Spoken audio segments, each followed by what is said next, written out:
A hall has the dimension 10 metre by 10 metre by 10 metre, यानी hall cube के shape में बेटा। इसकी लंबाई कितनी है बेटा? 10 मीटर। ठीक है। इसकी चौड़ाई कितनी है? वो भी 10 मीटर है। और इसकी ऊंचाई वो भी 10 मीटर है।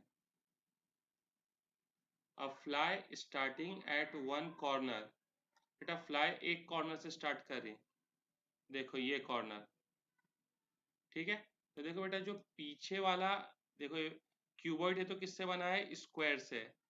तो देखो ये पीछे वाला स्क्वायर लिया हमने, ये पीछे वाले स्क्वायर का एक वर्टाइसेस ले लिए। देखो पीछे वाले वर्टाइसेस का एक, जो पीछे वाला स्क्वायर है इसका एक वर्टाइसेस ले लिए। ठीक है। अभी हमको क्या बोल रहा है? Ends up at diagonally opposite corner. Diagonally opposite corner, तो बेटा तुमने एक स्क्वायर कौन सा लिए? पीछे वाला लिए। तो अब दूसरा स्क्वायर कौन सा लो? सामने वाला। ये दूसरा स्क्वायर ले लो बेटा, सामने वाला।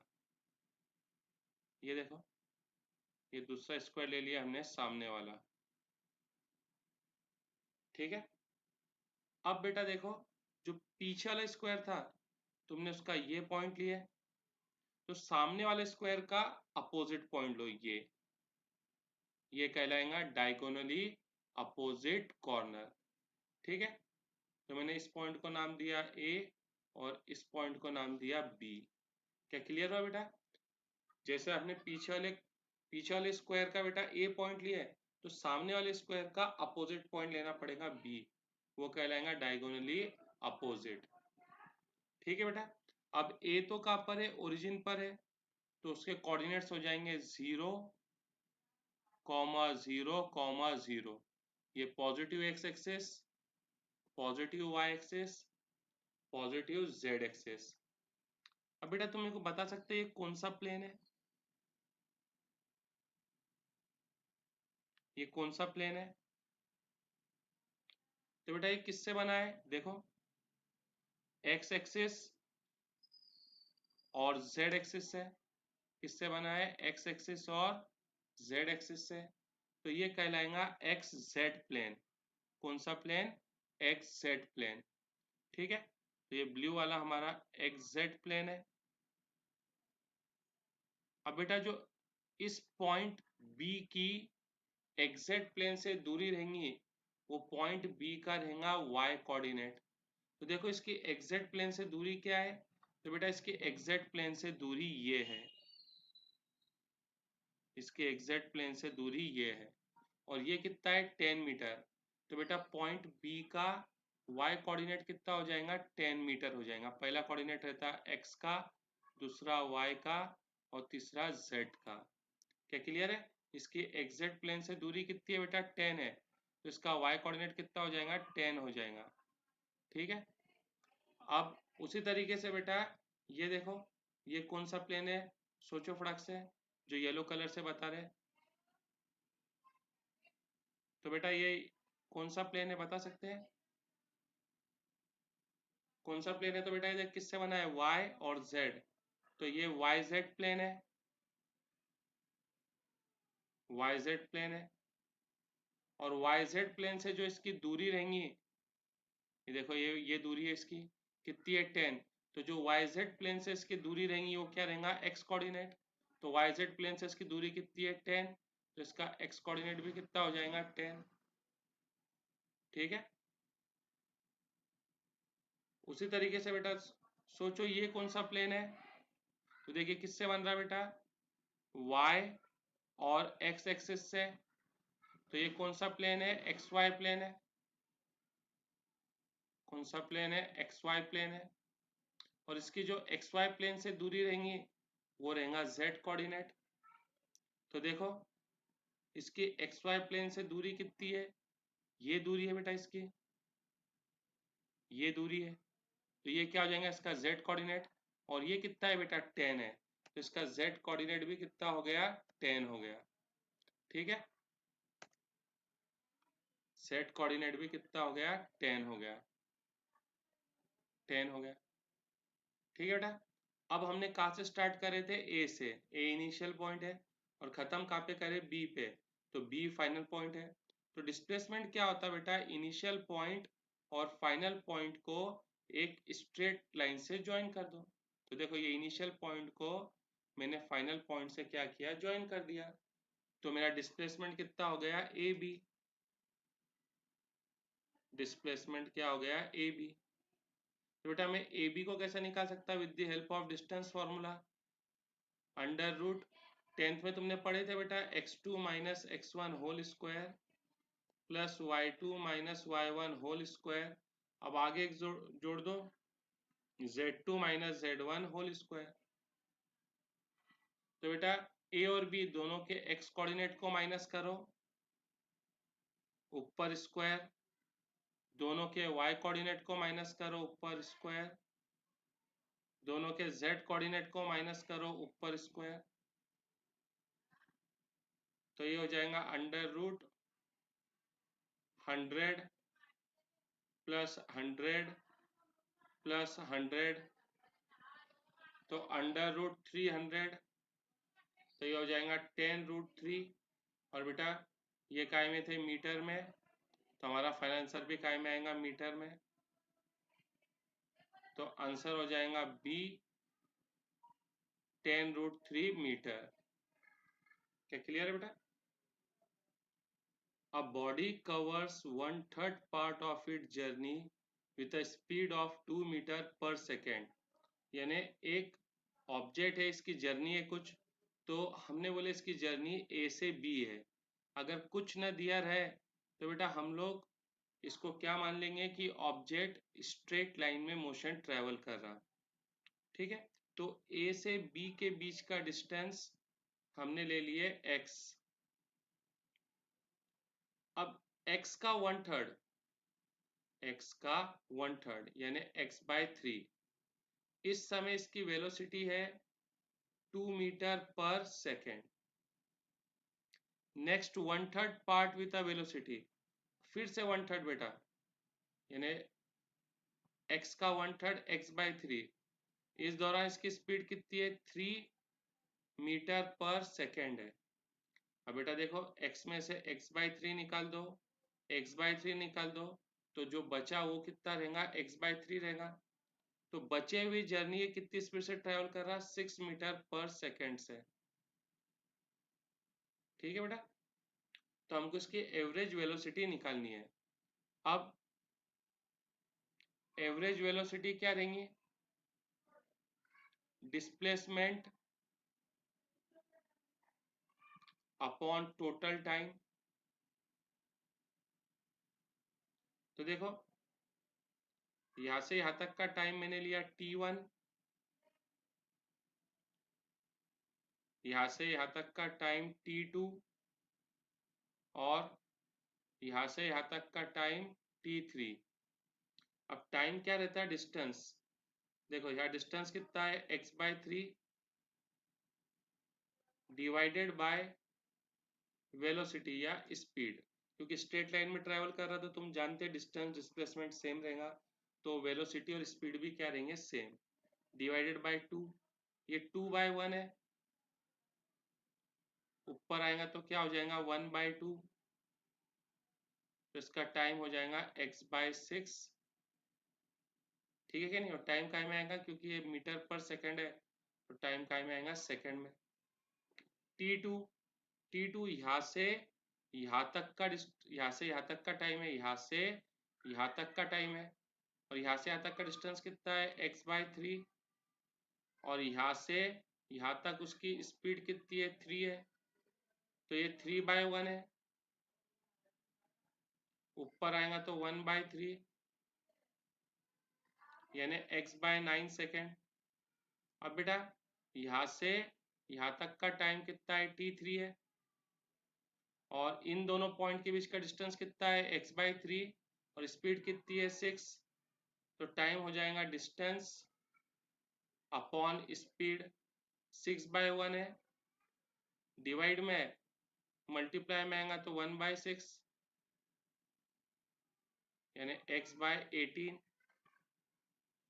तो टोटल टाइम कैसे निकालेंगे, तो टोटल टाइम निकालने के लिए हम लोग क्या करेंगे, T1 T2 और T3 इनको ऐड कर देंगे। इनका एलसीएम कितना आएगा बेटा, 6 9 और 18 का एलसीएम 18, या 3 जा, या 2 जा, या 1 जा, तो 3x plus 2x plus 1x यानी 6x अपॉन 18 यानी बेटा x/3। अब बेटा इसने स्टार्ट ए से किया था, खत्म बी पे किया, तो ए और बी के बीच का क्योंकि डायरेक्शन चेंज नहीं कर रहा, तो यही जो डिस्टेंस है यही क्या हो जाएगा, डिस्प्लेसमेंट। और टोटल टाइम कितना आया, x/3, x कैंसल, 1/1/3, 1/3 डिवाइड में है, मल्टीप्लाई में आएगा तो रेसिप्रोकल 3, और सब काय में थे मीटर पर सेकेंड, तो करेक्ट ऑप्शन हो गया ए।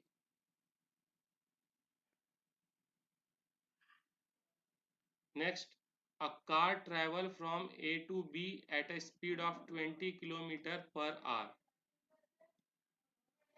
A to B बेटा, ए से कहाँ पे गया, बी पे। अगेन कुछ बोला नहीं उसने पाथ के बारे में, तो हम लोग क्या मानेंगे कि पाथ कैसा है, स्ट्रेट है। ए टू बी गया और इस दौरान इसकी स्पीड थी बेटा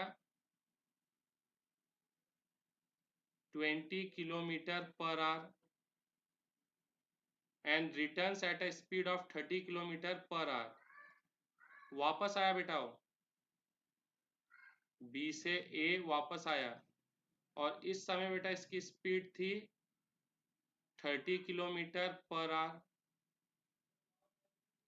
तो the average speed of the car for the whole journey, average speed of the car for the whole journey. बेटा हमको एवरेज स्पीड निकालनी है।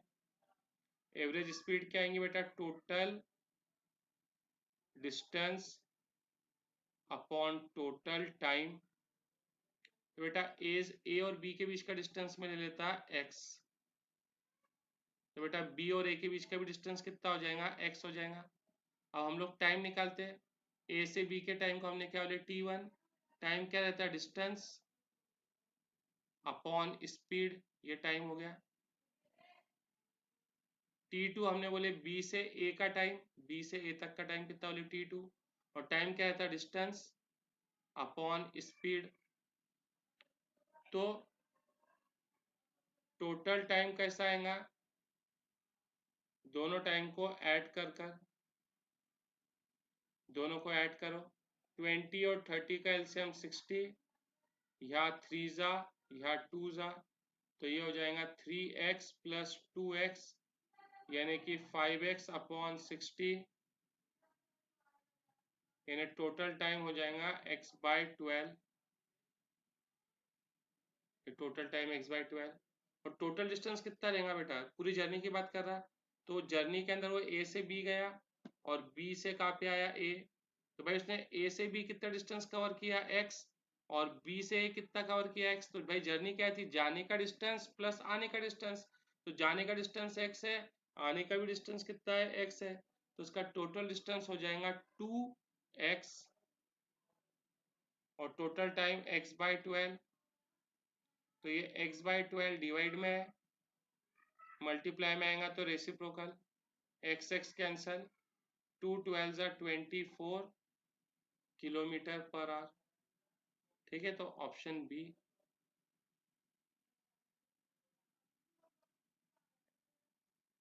A car runs at a constant speed on a circular track of radius 100 metre. एक circular track है बेटा, इसका radius कितना है, 100 मीटर है।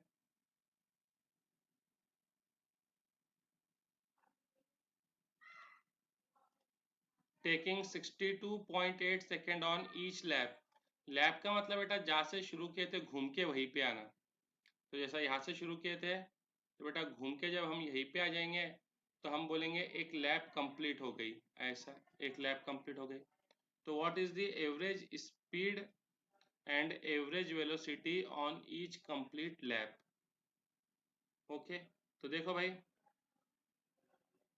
एवरेज स्पीड, एवरेज स्पीड ये क्या हो जाएंगे बेटा, total distance upon total time और एवरेज वेलोसिटी हो जाएंगी डिस्प्लेसमेंट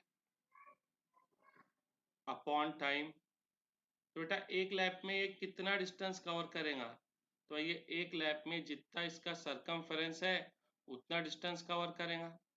तो एक टोटल डिस्टेंस हो जाएगा 2 पाई आर, और एक लैप के लिए इसको टाइम कितना लगता है 62.8 सेकेंड। ठीक है, तो बेटा ये हो जाएगा तुम्हारा,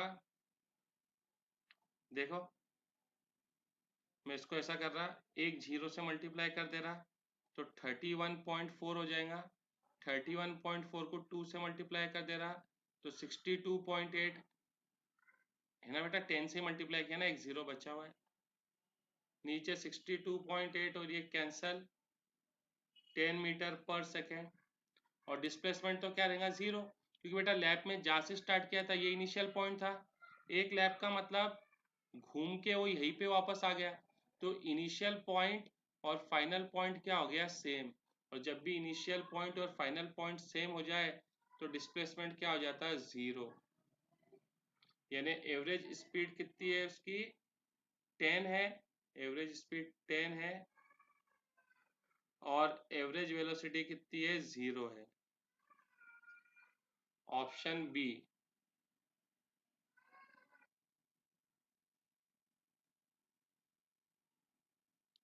देखो बेटा, the displacement of a body is given by 2s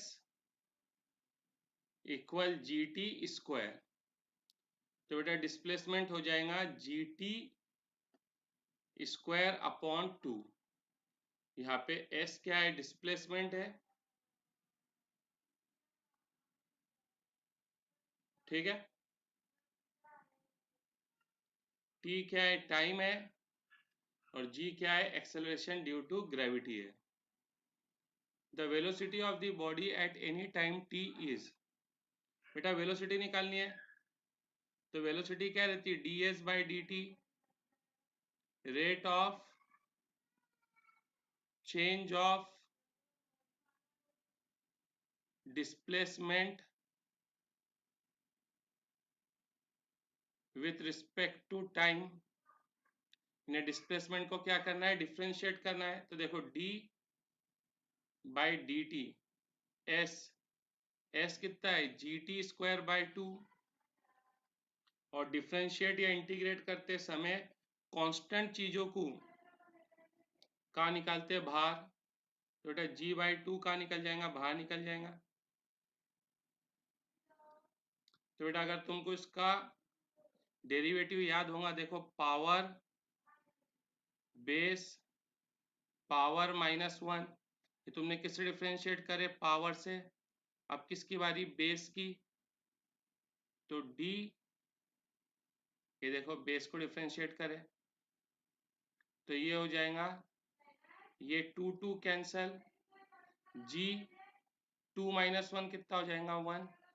और बेटा t का डेरिवेटिव t के रिस्पेक्ट में क्या होता है 1, जैसे x का डेरिवेटिव x के रिस्पेक्ट में 1 होता था वैसे ही t का डेरिवेटिव t के रिस्पेक्ट में क्या हो जाएगा 1। तो वेलोसिटी हो जाएंगी gt। Option A.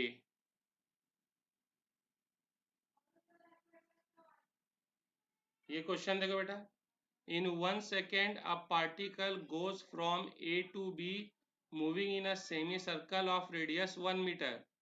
ये बेटा ए से कहाँ पे चल गया बी पे चल गया, ठीक है, यानी ए कौन सी पोजीशन है इनिशियल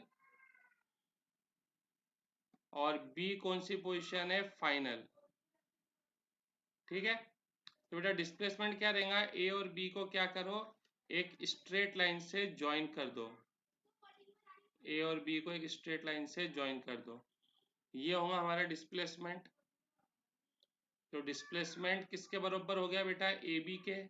और ध्यान से देखो बेटा ए बी क्या है डायमीटर है, और डायमीटर क्या रहता है 2 टाइम्स रेडियस, और इसका रेडियस कितना है 1, तो बेटा इसका डिस्प्लेसमेंट कितना हो जाएगा 2।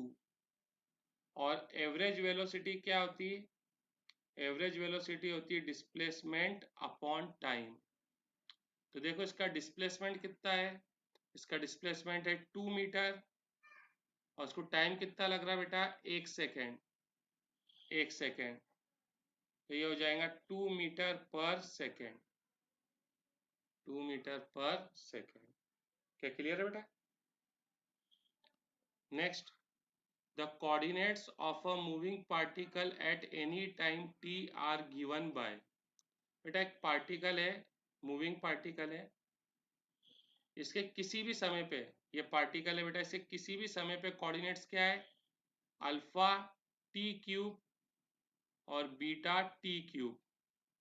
तो हमको निकालना है speed of the particle at time T is given bye. ठीक है, तो ये ओरिजिन है, ये पार्टिकल की किसी भी समय की पोजीशन है। तो बेटा मैं क्या करता, इस पोजीशन को ओरिजिन से ज्वाइन कर देता, तो ये बन जाएंगी उसकी पोजीशन वेक्टर। तो आर क्या हो गया बेटा, r is the position vector of particle, क्योंकि कोऑर्डिनेट्स क्या है, एट एनी टाइम टी के कोऑर्डिनेट्स है, तो position vector of particle at any time T.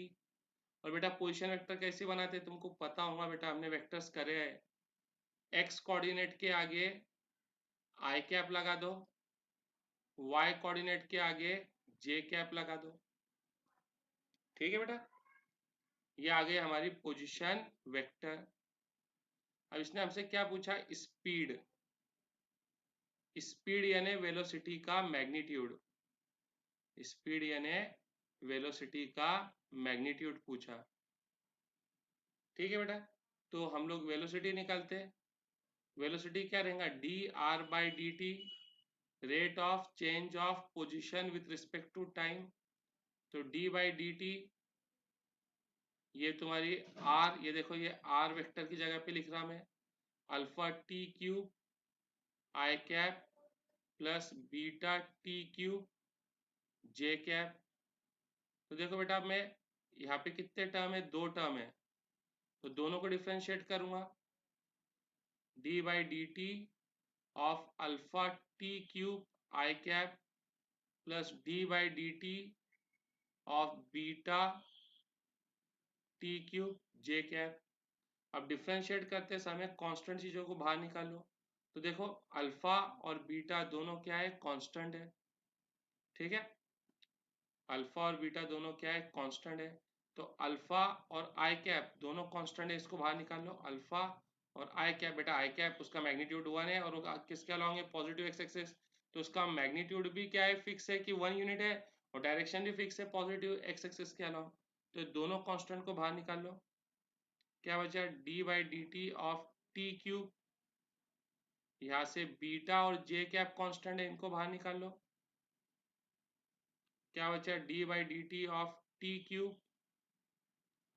तो बेटा वेलोसिटी हो जाएंगी अल्फा आई कैप, इसका डेरिवेटिव क्या आएगा बेटा, पावर बेस पावर -1। ये तुमने किससे डिफ्रेंशिएट करे, पावर से। कौन रहेगा बेटा, बेस, बेस क्या है, टी, और बेटा टी का डेरिवेटिव टी के रिस्पेक्ट में कितना हो जाएगा, 1। उसी तरीके से बीटा जे, पहले पावर से डिफ्रेंशिएट करेंगे, पावर बेस पावर -1। ये किससे डिफ्रेंशिएट करें बेटा, पावर से। कौन रह गई, बेस, बेस क्या है, टी, टी का डेरिवेटिव टी के रिस्पेक्ट में 1। तो बेटा वेलोसिटी हो जाएंगी 3 अल्फा टी स्क्वायर आई कैप 3 बीटा टी स्क्वायर जे कैप। अब हमको बेटा स्पीड यानी वेलोसिटी का मैग्नीट्यूड, तो बेटा किसी वेक्टर का मैग्नीट्यूड कैसे निकालते हैं, तो मैग्नीट्यूड हम लोग निकालते हैं अंडर रूट आई कंपोनेंट का स्क्वायर प्लस जे कंपोनेंट का स्क्वायर।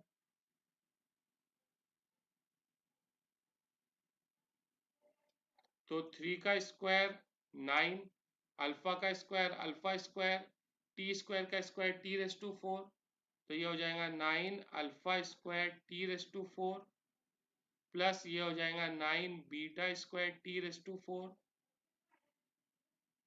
दोनों में से क्या करो, 9 टी रेस टू 4 को बाहर निकालो, 9 टी रेस टू 4 को बाहर निकालो। यहाँ क्या बचेगा, अल्फा स्क्वायर, और यहाँ क्या बचेगा, बीटा स्क्वायर। तो बेटा 9 की स्क्वायर रूट कितनी हो जाएंगी, 9 की स्क्वायर रूट हो जाएंगी 3, और टी स्क्वायर की स्क्वायर रूट हो जाएंगी टी, और अंडर रूट बचेगा alpha square plus beta square. तो ऑप्शन नंबर ए। ठीक है।